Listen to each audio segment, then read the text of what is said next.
mfumo wa vyama vingi katika nchi yetu?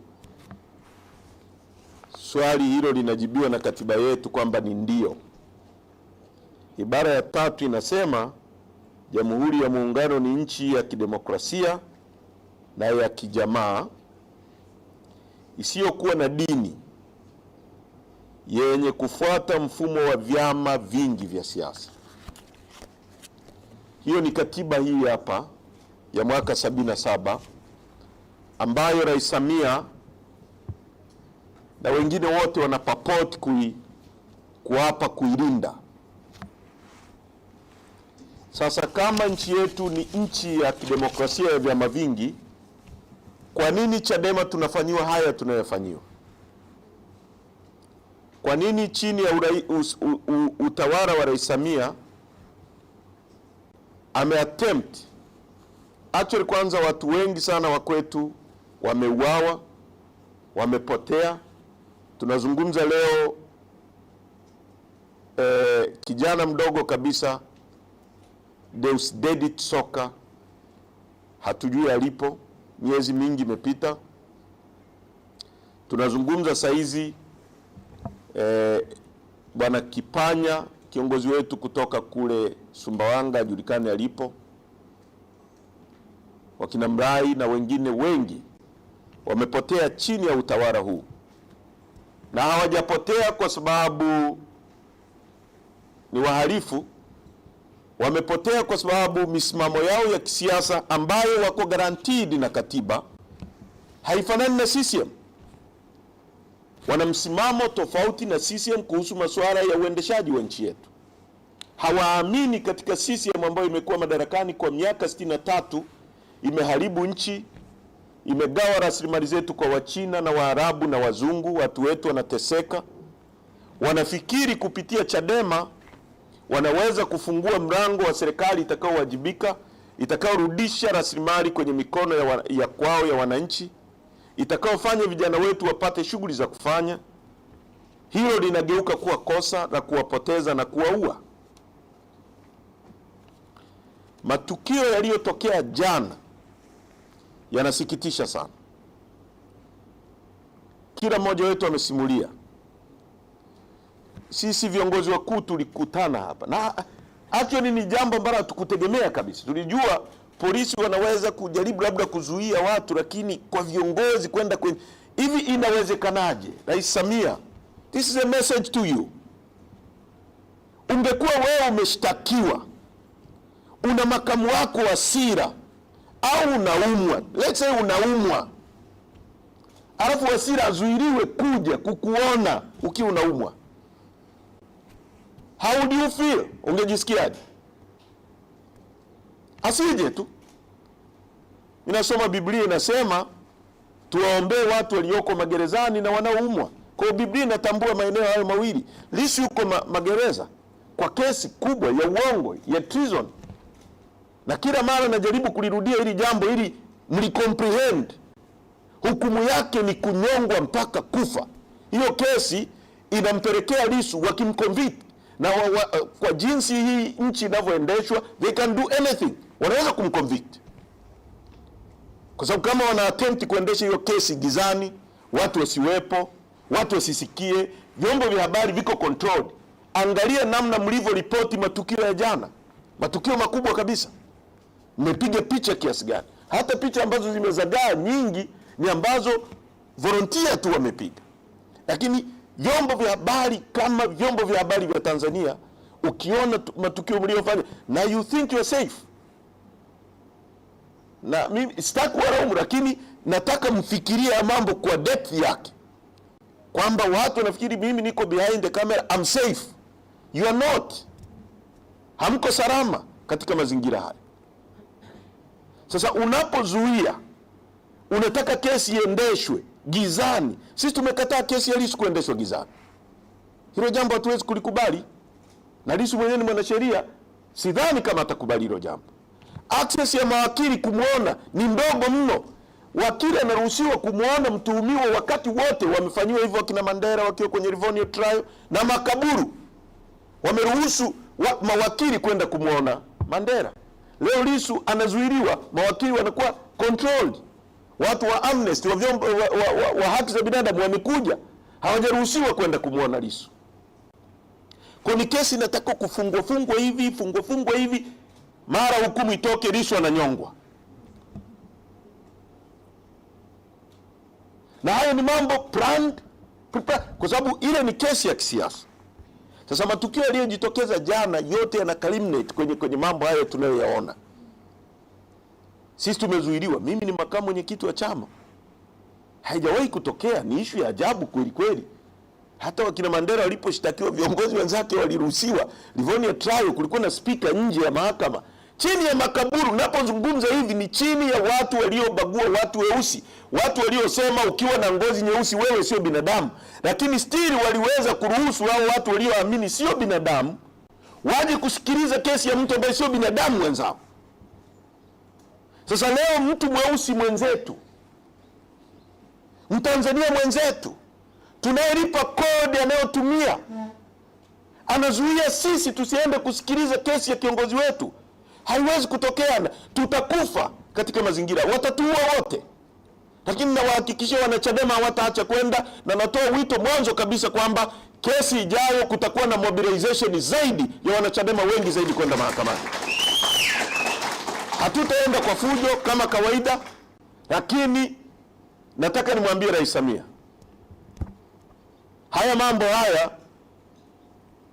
yatakuweka watu wakujue wewe ni nani kwa usahihi, kwa sura halisi ya kwako.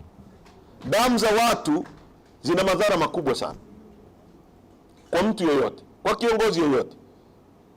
Usipolipa wewe, watalipa watoto wako kwa njia mbalimbali. Mimi nimetoka hapa, tumeondoka hapa saa 1:30 asubuhi na makamu, gari yake ikiwa mbele, makamu Zanzibar, na walikuwa na naibu, na gari yangu ikiwa imefuatana nao.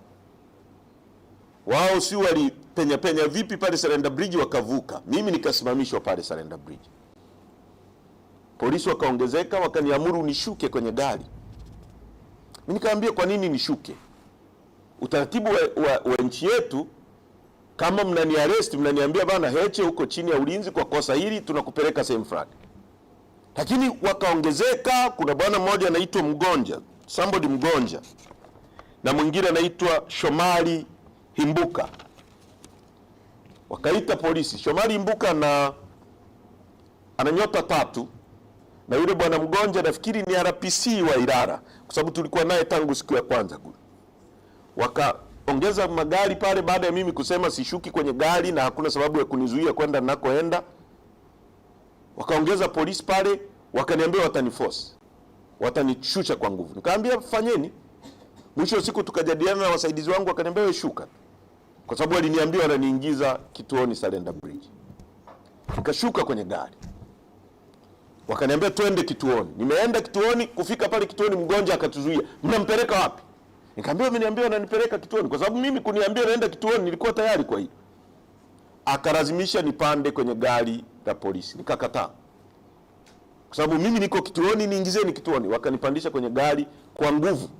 Na bwana mmoja namba zake nafikiri tutazitoa baadaye, anaitwa Maria, jina lake anaitwa Maria.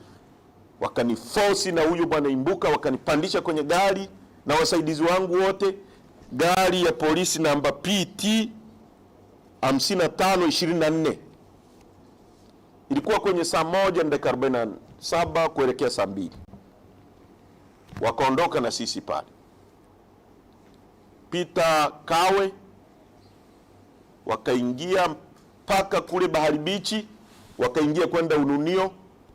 Kwa hiyo wakawa nazunguka na sisi kule Mabwepande, si wapi Ununio humo wanazunguka. Mwisho wa siku wakatupeleka kwenye saa 4, wakatupeleka kituo cha polisi wapi pale?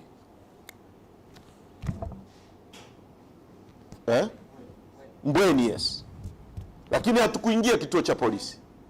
Wakapaki pale, kuna msikiti kama mita 100 kutoka kituo cha polisi. Kituo cha polisi unakiona, lakini mita 100 wakapaki, kuna mti pale. Tunasimama pale, tunauliza hapa tunafanya nini? Asema subiri. Hatujanywa chai, hatujafanya nini?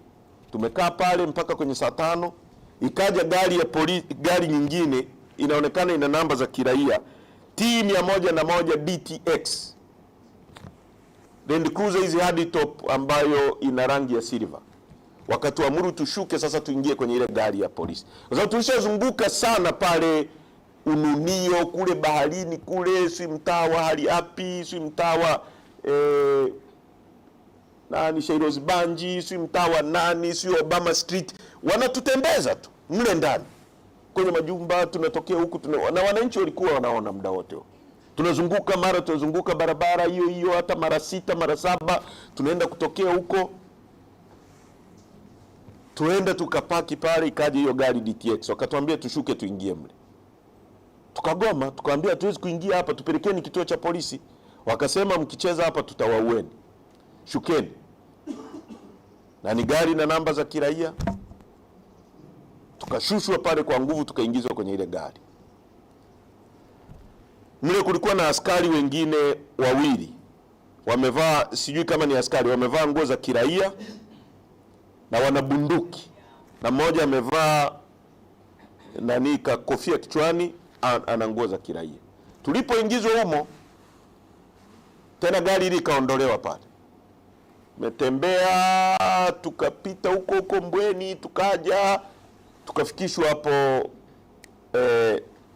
Masaki karibu na Pantaleo pale. Kuna kakituo ka polisi pale. Tukafikiri wanatuingiza mle. Wakarudisha gari wakaipaki kwa nyuma, na ile gari nyingine PT namba ngapi alikuwemo RCO ambaye alikuja sasa, na ile gari nyingine RCO alijitambulisha kama RCO wa Ilala. Ikaja ikapaki mbele yetu ikablock. Sasa baada ya ile mazingira na muda unaenda, imefika saa 7, wasaidizi wangu wakaanza kupiga kelele, kwa nini mnatufanyia hapa? Mimi nilitakiwa kumeza dawa, niliandikiwa dawa tangu saa 2 nimeomba, nilitakiwa kumeza dawa saa 4. Hawajaruhusu niletewe dawa. Na hapo tukakutana pia na dereva wangu wamemwaresti. Kwa hiyo tumekaa pale, ilipotokea kelele ikabidi tena waondoe hiyo gari. Wakatuondoa, tukazunguka kama wameniambia wananipeleka nani hospitali, tukaenda kupaki Oysterbay. Sasa Oysterbay ile ya zamani, kwa huku kwenye kuna Limwembe, yale magari yakapaki pale, na tulikuwa tuna uwezo wa kuona, tukasikia wanasema Muliro. Kulikuwa na magari mawili meusi ambao tunaambiwa moja VX alikuwemo Muliro. Kaenda wakajadiliana naye, wakarudi. Wakasema bana, tunakupeleka nyumbani. Nyumbani ni wapi? Kaambia Sarasara. Wakawasha gari. Tumeondoka kama tunaenda Sarasara, inaelekea saa 10, saa 9 saa 10. Tumevuka njia ya kwenda Sarasara.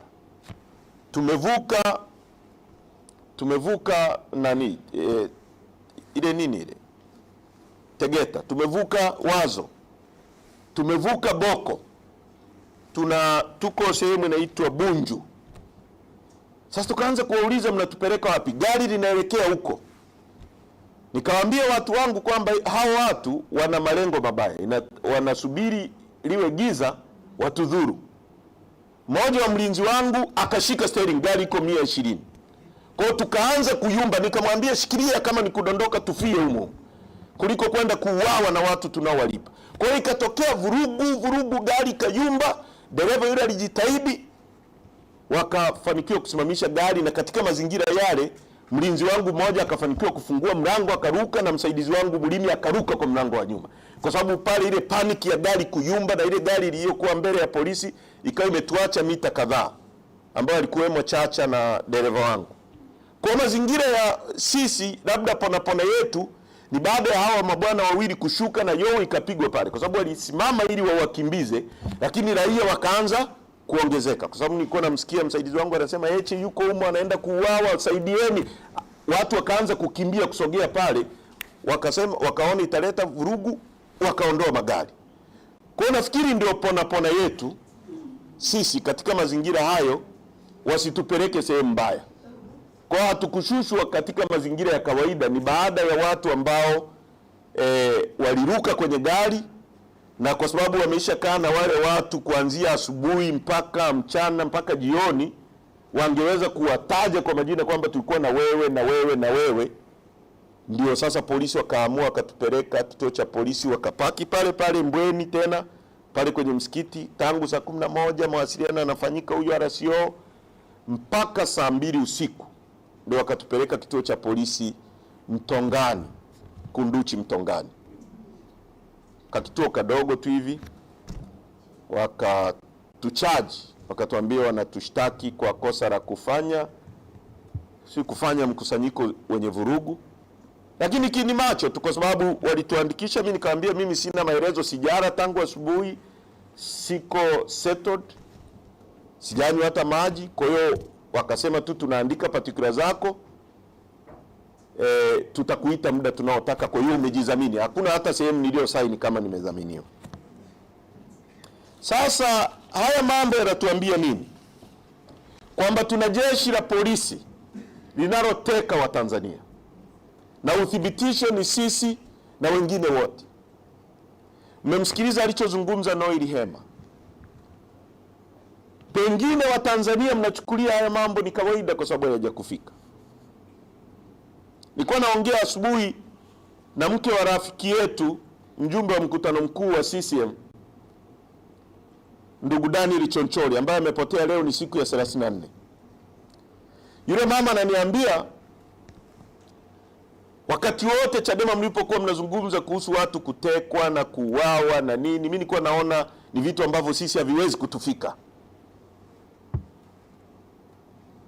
Paini nilionayo haielezeki. Aniambia wamehangaika kutafuta mtoto, lakini leo Mungu amewasaidia na baba yao hayupo. Sasa haya mambo ni kwa kila mtu. Ni kwangu leo, kwako kesho, kwa mwingine kesho kutu. Hakuna kosa lolote tulilofanya. Hakuna kosa kwa mujibu wa sheria yetu. Kwenda mahakamani kifungu cha 186 ni ruksa kabisa. Kwa nini watu wanaenda mahakamani kama hakuna nia ovu? Noeli afunguliwe mbwa wamshambulie. Matukio ya mbwa kushambulia binadamu ni matukio yamefanywa wakati wa kina Martin Luther wanapigania haki za watu weusi Marekani. Wazungu walikuwa wanafungulia mbwa wawang'ate watu weusi. Kuna picha zimekuwa captured na ni picha ambazo ni very iconic duniani. Watu weusi wanafukuziwa mbwa wawang'ate. Leo chini ya Rais Samia, serikali yake inafukuza mbwa wa polisi wamng'ate binadamu. Noeli anasema alipojaribu kujitetea dhidi ya mbwa, walikuwa tayari wamuue yeye, mbwa baki.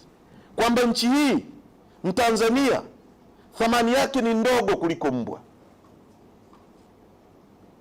Chini ya Rais Samia, chini ya utawala wa Rais Samia, nimewahi kukutana na watu ambao leo wako madarakani, rafiki zangu, wakanieleza mateso waliopitia chini ya utawala wa Magufuli, Rais Magufuli, wakiwa hata ndani ya CCM. Leo wako madarakani, wamejisahau, wanatumia hayo mateso kututesa sisi, kutesa wanachadema, kuumiza, kuteka watu, kupoteza watu. Noeli anafukuzishiwa mbwa. Hayo ni mambo ambayo makaburu wa Afrika Kusini walifanya wakati wa Soweto. Wanafungua mbwa wawang'ate watoto wa shule. Sasa kwa kifupi, haya mambo hayazuii hata dakika moja quest yetu ya kutafuta mabadiliko katika nchi. Actually yanatuchochea. Tuna siku 93 ofisini Chadema hapa. Lissu yuko ndani. Sisi ambao tuko nje hatutarudi nyuma hata dakika moja. Kwa lolote ambalo tumepanga kama program ya chama, tutaisimamia to the dot. Tutaisimamia to the dot. Wanachadema wote poleni, jifuteni nguo, mapambano yaendelee. Damu zetu wanazomwaga ni kwa ajili ya kutafuta nchi njema kwa watoto wetu, ili mtoto wa Noeli asije akapitia haya Noeli aliyopitia, ili mtoto wa Upendo asije akapitia haya Upendo aliyopitia, kwa sababu Upendo hana kosa. kwa sababu Noeli hana kosa. Kwenda mahakamani sio kosa. Kwa hiyo tunataka haya mambo waelewe kwamba hakuna kiwango cha vitisho, hakuna kiwango cha udhalilishaji, hakuna kiwango cha mauaji kitakachozuia wala kurudisha nyuma kiu yetu ya kutafuta mabadiliko. Tunajua, tuna taarifa na tunajua mipango miovu dhidi ya chama chetu. Sisi Nyahoza, unajua ulipokuwa mkiwa na Salehe Bohora, mnajua anayewatuma na attempt kuifuta Chadema, na waambia mmechelewa. Sisi ifuteni hata kesho. Hizi kesi mnazoona zinatumia majina ya wanachadema, walioko nyuma yao ni kina Sisti Nyahoza, kina huyu bwana anaitwa Salehe Bohora. Wanajua, na sisi tuna ushahidi. Attempt yao ya mwisho ni kufuta chama hiki, kwa sababu chama hiki kinafanya kazi halisi ya kuwatafutia Watanzania mabadiliko wanayoyahitaji. Sasa haitakuwa rahisi sana kama wanavyofikiria, lakini vile vile niwakumbushe kwamba labda kama hawasomi historia, ANC ilikuwa banned, ilifutwa. Hata kutamka neno ANC ilikuwa haikubaliki, haitakiwi, lakini iko hapa. Una justify vipi kipigo alichopata naibu katibu mkuu ambaye hakuwa hata na wembe? Kwa nini watu wetu wote waliokamatwa wamevunjwa miguu na mikono? Why? Waandishi wa habari, ulizeni ama swali, ulizeni Muliro.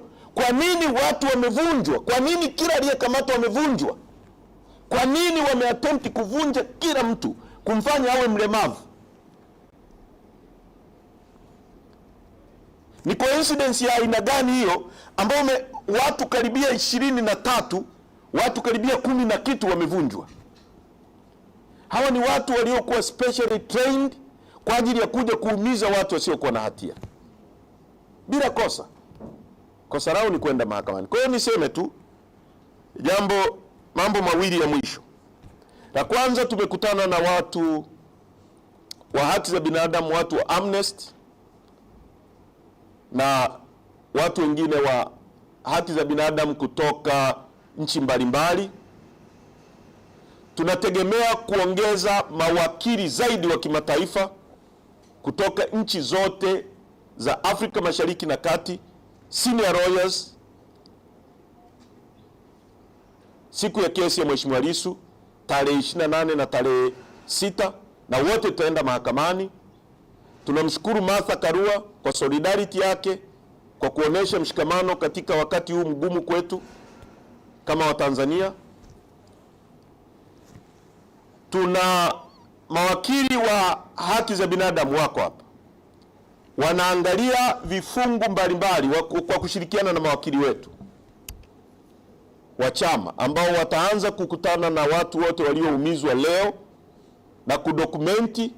Kwanza tutawafanyia documentary ya mahojiano ya kina, lakini kuangalia namna ya kufungua kesi ndani ya nchi na nje ya nchi. Tunafungua kesi ndani ya nchi kwa sababu ya record, mazingira ya mahakama zetu wote tunafahamu, lakini ni vizuri tukaweka record ndani ya nchi kwamba tulifanya hiki kitu. Na tunatoa wito kwa Jaji Mkuu Ibrahim Juma aangalie mazingira haya, kwamba yeye anaongoza muhimili wa mahakama, lakini polisi ambao wako kwenye muhimili wa serikali ndio wanapanga kila kitu kinachofanyika mahakamani, na yuko kimya. Sio jambo la kawaida. Tulitegemea kama ni mahakama inasema msije mahakamani, sisi tusikilize mahakama na itoe sababu kwa nini. Lakini leo polisi ndio wanamshtaki Lissu, polisi ndio wanamshikilia Lissu na vyombo vya serikali, lakini hao ndio wanakwenda mahakama, wanaagiza nini kifanyike mahakamani, wanapiga watu kwenye viunga vya mahakama. Watu wamekamatwa, Hilda amekamatwa kwenye viunga vya mahakama, haonekani. Wakati tuna taarifa amekamatwa pale na yuko kituoni Central, haonekani. Ndugu zake hawajui alipo. Kwa hiyo tutawashtaki hawa, tutawashtaki ndani ya nchi na tutawashtaki nje ya nchi. Kuanzia leo mawakili wetu watashughulika hizi kesi na ile iliyofanyika Mbeya, kwa sababu iko kwenye mchakato na inaelekea kukamilishwa. Tutawashtaki kwa majina. Tutamshtaki Muliro. Kwanza tutaanza kuangalia Muliro yuko ofisini vipi, kwa sababu tunaambiwa ni mtu ambaye amevuka umri wake. Inawezekana anapalilia au hajajiandaa kustafu. Hivi ongeza muda hivi vinamsababisha ajifurahishe, amfurahishe, na anafanya kupita kiasi. Na wengi wamepita kwenye hizo ofisi leo wanaadhirika sana sana. Namwambia tu akasome kitabu cha Jamali Rwambo, alikuwa kama yeye. Mzee Jamali Rwambo mtu mstaarabu sana, ameandika kwenye kitabu chake anasema hata alipo kuna RPC moja alistafu akapewa zawadi ya hotpot. Unatumikia watu ambao wanauza madini ya nchi, wanakuwa matajiri, wanajilimbikizia mali ugaibuni China na Dubai. Unapostafu wanakupa hotpot kwa kufanya unyama huu wote, na mtoto wako hata kuwa RPC kesho kutwa anaweza akapigwa au akaishia kuwa mvuta bangi tu mtaani. Kwa ndugu zangu, chama chetu kiko imara, kinasimamiwa vizuri sana, kitaendelea kufanya kazi zake.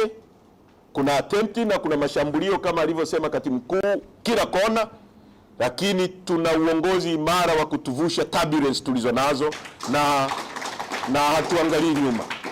Rais Samia na kuambia na watu wako, no turning back. No turning back. Hatugeuki nyuma.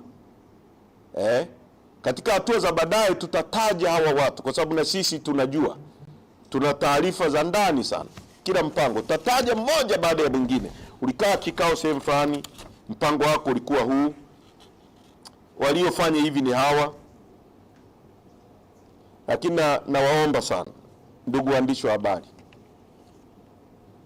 timizeni wajibu wenu kwa nchi yetu. Hamuipiganii Chadema wala hamumsaidii Heche, wala ili jambo la nchi yetu kuwa state kuwa captured na kigrupu cha watu na kuelekeza nini kifanywe na kunyanyasa watu. Sio swala la Heche as a person, ni swala letu kama Watanzania. Haya mambo Chadema inayoyapigania utawala wa sheria, rasilimali za nchi yetu, kutumika kwa ajili ya maendeleo ya nchi yetu, sio kwa ajili ya John Heche na familia yake peke yake. Sisi tuko mbele tu. Timizeni wajibu wenu. Mnapokutana na hao watu waulizeni. Saidieni Muliro anapokuja kugonga kifua mbele yenu. Muulizeni, unasema hii kwa mujibu wa sheria ipi? Unazuia watu wasiende mahakamani kwa mujibu wa sheria. Muulizeni. Jana waandishi wa habari wamepigwa. Cha ajabu katika nchi hii, hata wale waandishi wenyewe ukiwasikia wanaongea ni kama wanaongea kama vile haima tukio. Waandishi wa habari hata kule Gaza wanaruhusiwa kupiga picha katika mazingira mnayojua Israeli inavyo-operate. Iweje Tanzania waandishi wa habari wanazuiliwa kufanya kazi zao kwenye premises za mahakama? Na hili jambo halija surface. Ukisikiliza vipindi vya redio asubuhi unashangaa. Tuna taifa la aina gani ambao watu wanazuiliwa kufanya kazi zao na wanapiga makofi kwa wale wanaowazuia kwa sababu wamekupa shilingi 2,000, 3,000, 4,000? You can get more kama mazingira yatakuwa. Hakuna watu wanateseka hawapati maslahi wanaostahili kupata kwa professional kazi wanayofanya kama waandishi wa habari wa Tanzania, kwa sababu mazingira tulionayo yote haya yanatengeneza ujira kwa wananchi, kwa watu wanaofanya kazi serikalini, yanaseti hizo standard kwa makampuni binafsi.